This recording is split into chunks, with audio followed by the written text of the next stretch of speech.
So the Nikon D7100 was announced today or last night, depending on your perspective, and I wanted to take just a few moments and touch on a couple of the highlights and share with you some of my initial thoughts at reading the specs. I certainly haven't had my hands on this camera yet. I probably won't until end of March when it's going to be released and start shipping.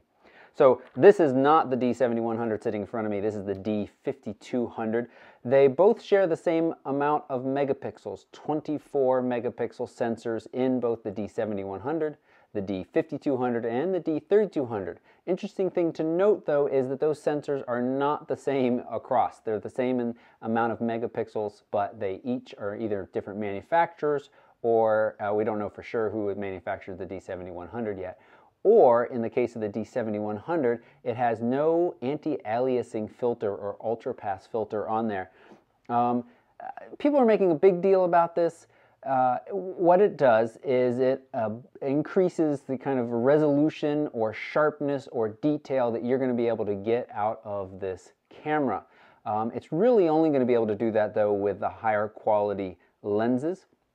The downside is that you may have a little bit more of that moire effect, M-O-I-R-E. And I don't know if you've ever seen that before, but it's kind of a ripple effect in finely detailed repeating patterns.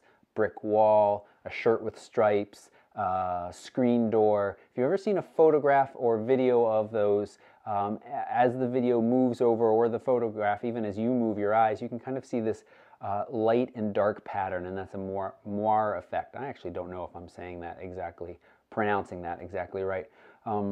But you know, it's going to be very minor. They did this with the D800E. That had no anti-aliasing filter, and nobody's been complaining really about issues in that, and the resolution and sharpness of that sensor is great. The sensor should be wonderful. The D5200 sensor is very, very good, and I imagine this is going to be a step above, especially with that anti-aliasing filter being removed.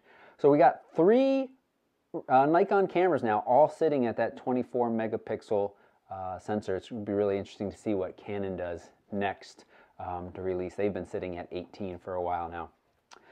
51 autofocus points inside the Nikon inside the Nikon D7100. 51, 39 are inside the 5200 and D7000.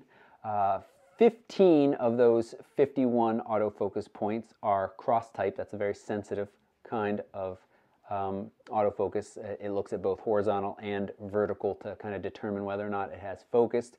It's interesting to note that the D7100 offers a crop mode, 1.3 times, and that little bit of zoom then means that those 51 autofocus points are filling the frame. So anything in your frame you're going to be able to focus on without moving the camera. It's pretty significant. I really see this camera aimed at your wildlife photographers.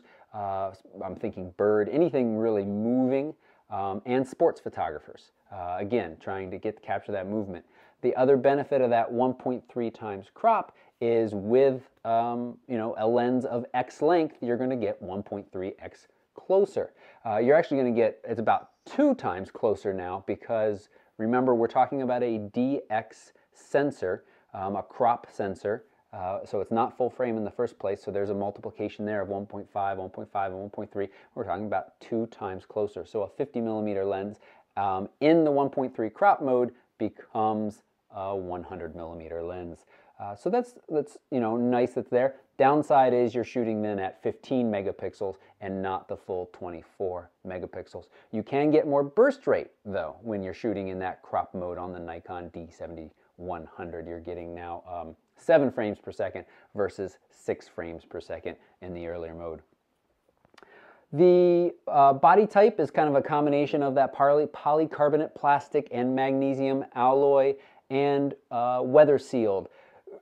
They're making a fairly big deal about this. It is certainly more robustly weather sealed than the D7000 and of course entry-level cameras like the D5200, but don't confuse weather sealing with weatherproofing. It's not completely weatherproof. You don't want to get it out there getting drenched, but it is made to be used in, you know, environments where it might be getting damp or some water on it. And the other big thing about weather sealing is not the water but the dust. It really helps keep the dust out of that, so if you're shooting in dustier environments. that is a nice feature. Again, though, it really only is impacted when you have higher quality lenses that are also sealed, and so that when it's attached to the camera body, you've got that nice ring around it that adds a little bit more dust and moisture to it. So that's going to come in at $1,200 for body only. I think it's $1,500 for body plus the 18-105 kit that it's going to be sold with. That's a very nice camera at a very nice price point. If you already have some Nikon glass, I think this is going to be a great camera. The D7000 was well loved. It's a nice ergonomics.